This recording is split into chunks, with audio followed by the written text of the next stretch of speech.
Okay, welcome back. I mean, if you're just sort of tuning in right now, happy to report that the market's back above 20,000 levels. We're up 115 odd points right now. Unseasonal rains and hailstorm have damaged crops in parts of Maharashtra. We've been reporting on this. My colleague Santhya, for example, put out a story yesterday.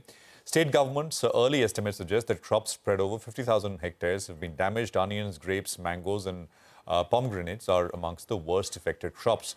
One segment is, of course, grapes. The company in focus is Sula Vineyards. Rajeev Samant is Managing Director of the company. He's joining us right now to take some questions. Rajeev, good to have you with us here.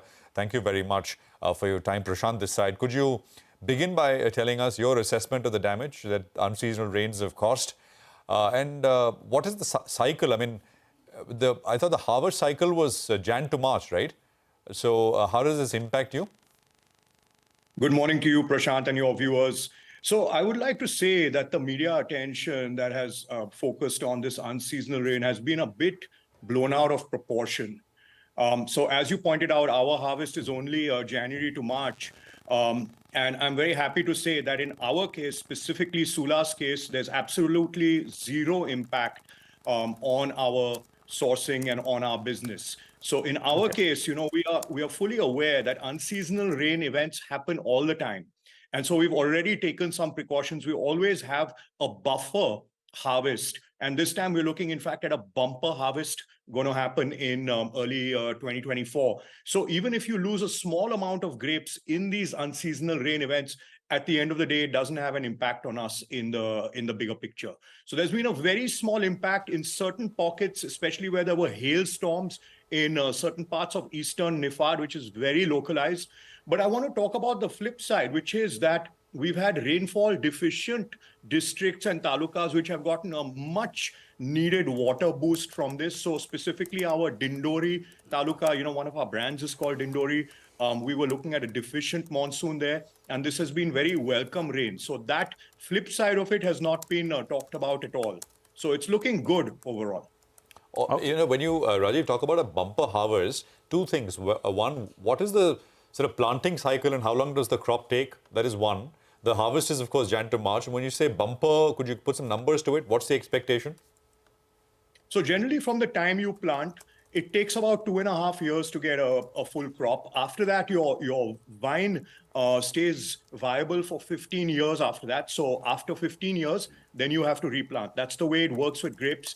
Our harvest season for wine grapes specifically is January to March. What you get at this time are table grapes, and those have been a little bit more affected, but that does not impact the wine grape crop. So those are a little bit of the features in terms of grapes. This year, we are looking at a huge harvest in terms of quality and quantity. We've had perfect growing conditions until now. So we always look at a buffer stock just to take care of events like this. So we were looking at about a 15% excess over what we needed. As a result of this rain, that's come down by about 4%. So we still have a nice 10% buffer over and above what we feel we need for FY24, FY25. All right, Rajeev, morning. Good to see you. When, so net, what you're trying to clarify to us is that net, actually, this unseasonal rains or the rains that we have seen is net positive for your business and no negative at all. Absolutely. That's exactly the outcome. Got it. All right. Let's talk about numbers. Then we just had you a few days ago. Though for the first half of the year, you've given a revenue growth of close to around 15%, mid-teens. Second half of the year, as you indicated, is much better. So what are you looking at in terms of a number for the year? Since there is no negative coming out of the unseasonal rains, first half has been good. What do you end this year with? So we are in our all-important Q3. As you know, sale of premium wine in this country is a very seasonal business. So just as you have a Q1 being the main harvest quarter, you have Q3 being our main sales quarter. It's festivals, celebrations, wedding season, etc., etc. We're bang in the middle of Q3 right now, and things are looking pretty solid. So we hope to have another set of good numbers at the end of Q3. I really don't have that much visibility on Q4. Q3 is by far our most important quarter. Things are looking solid. Q3, till now, in comparison to Q3 of last year, how much better is it, roughly? So, it's a bit too early for me to comment on that, but no negative surprises. And I would say broadly in line with what's been happening so far in this year. That's what I would say. Hey, and it's been a bumper year, right, for travel, tourism, and of course, you were speaking about how wine tourism has picked up in a big way as well. Rajeev, this is Sonia. Thanks for joining in. You said Hi, the last time we spoke, that 90 crores is what you would be doing in the wine tourism business. You want to scale that up, and what do you think the opportunity will be over the next couple of years?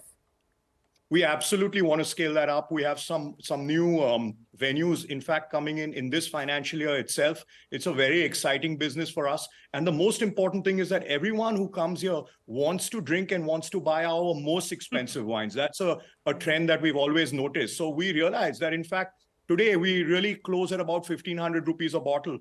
But this is a market which is looking for really well-made Indian wines at 2,000 rupees and even beyond. And we learn all that at our wine tourism. So it's a very exciting time. It's looking very strong Q3 in terms of wine tourism as well.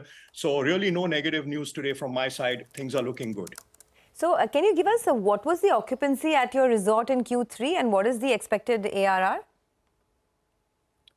Look, that's very specific. We are right in the middle of Q3 right now. And I'm very pleased to say that this week, the occupancy looks very high. Our campus is crawling with people and everyone delighted when they leave from here. They become wine brand ambassadors and Sula brand ambassadors.